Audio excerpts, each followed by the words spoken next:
from technical errors on the aircraft to decision-making on the ground to communications with headquarters.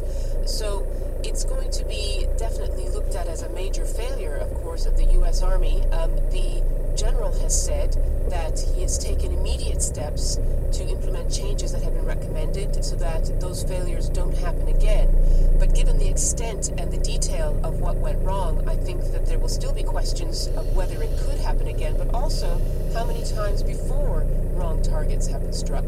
Médecins Sans Frontières say what happened with the death of more than 30 people is a war crime. Will there be a prosecution?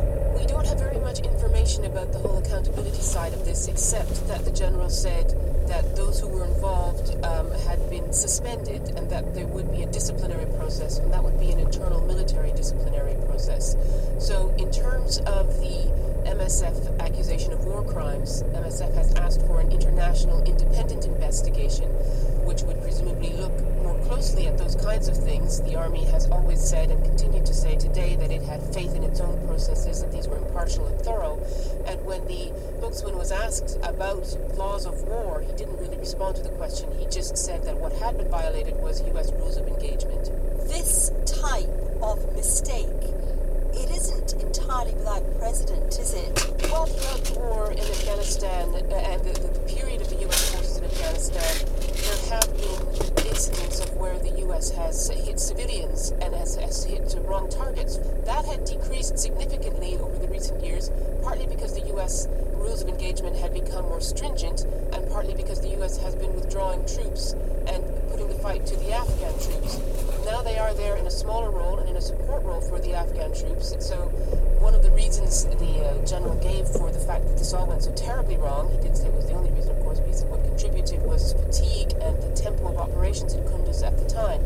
So it sounded like the troops were overstressed given the demand of the Taliban fight in Kunduz city at the time. So there have been incidents that have gone wrong. They have been decreased, but this is one that's gone spectacularly wrong, and then that has brought the Army back again to facing these kinds of criticisms. James Kumarasamy spoke to the MSF's international president, Dr. Joanne Liu, and asked for her response to the findings. Our reaction right now is we're a bit, I would say, concerned because it doesn't give me any confidence that history will not repeat itself. We have actually much more question than answer with that kind of report. Because by having this sort of, I would say, catalogue of errors, like no eyes on the target and no strike list about different facilities like a hospital, is how can exit the roundabout? It give us the confidence that we